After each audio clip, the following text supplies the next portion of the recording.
YouTube, Severine Stater. Well, this weekend was supposed to be Ronald Reagan's 100th birthday. He passed away back in 2004. And if any of you guys, he was the President of the United States from 1981 to 1989, and I was born in 86, so I was towards the end of his administration when I was born, towards the later part of it anyway. Well, I understand there was a big tribute for what would have been his 100th birthday, and I saw the picture with him doing the salute, and, I can understand why, there are people who want to pay tribute to him. Personally, though, if it were me, if I was living back in those days, being the age that I am now, as a politician, there are many things that I disagree on Reagan on. There are many. I'm gonna list a few. 1. He vetoed the anti-apartheid bill. Now, there's something you want to know. When he was president, South Africa was still under apartheid. And, there are places that were putting economic sanctions on South Africa. South Africa was barred from, certain global competitions, And personally, telling what I see as a very dictatorial regime, to tell them, hey, you can't do this, treat your citizens right, or, we won't do business with you. I'm completely for that. Reagan vetoed, but then it went to Congress. Congress decided to override it, and the bill got signed somehow. And to me,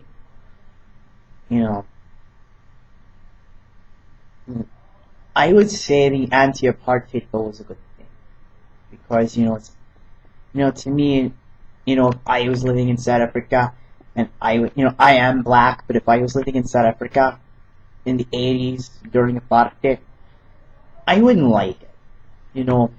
That would be bad.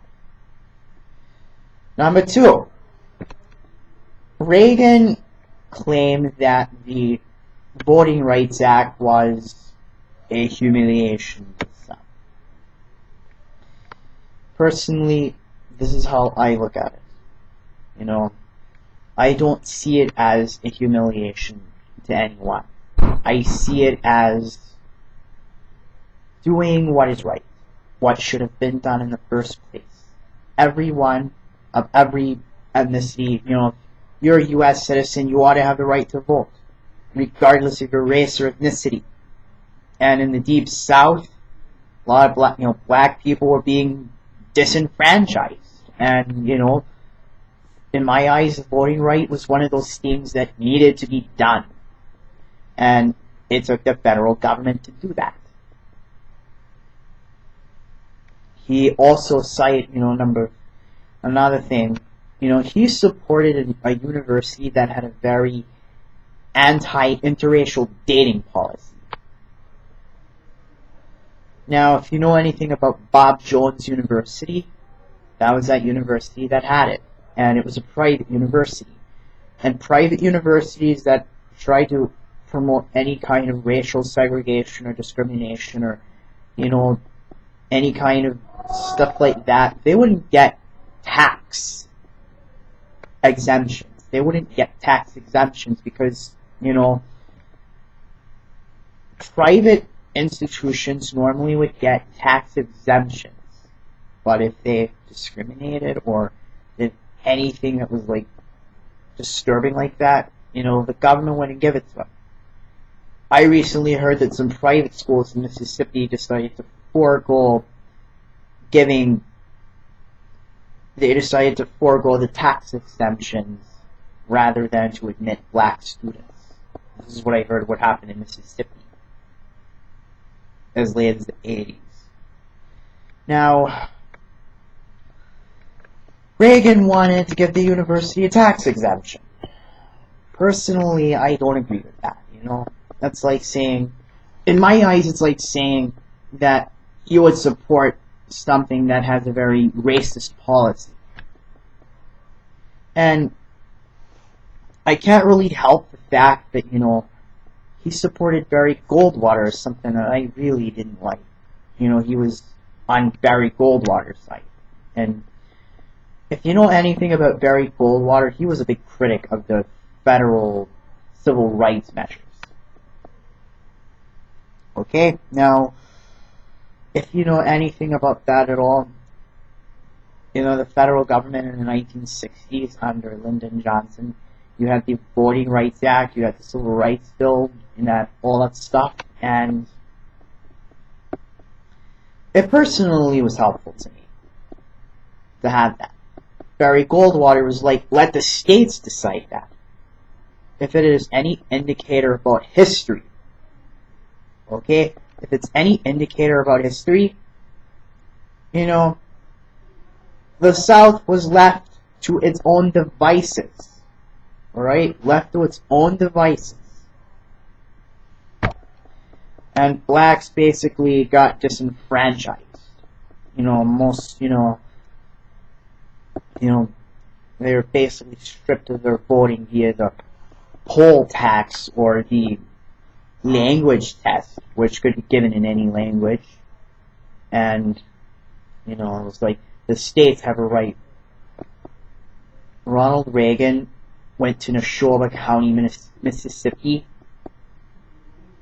to speak at a fair. And this is the place where James Chaney, Michael Schwerner, and Andrew Goodman were all murdered by the police. There were three civil rights workers that got murdered trying to make things better for all people. Because the way I look at it, if one of us can't vote, then none of us can. You know, we either sink or swim together. That's the way I look at it. We live together as brothers, or we die fools. That's the way I look at it. And Reagan said that he supported states' rights. I am very suspicious of that, given some of the very nefarious history that has happened in the South. Those are the reasons that I have for many of the things that I disagree on Reagan about. You know, he was dead. You know, condolences go out to his family. I just have a lot of things I just didn't like about his politics in general. And those were among the things. Until later, this is Evergreen Stater. You guys have a great day.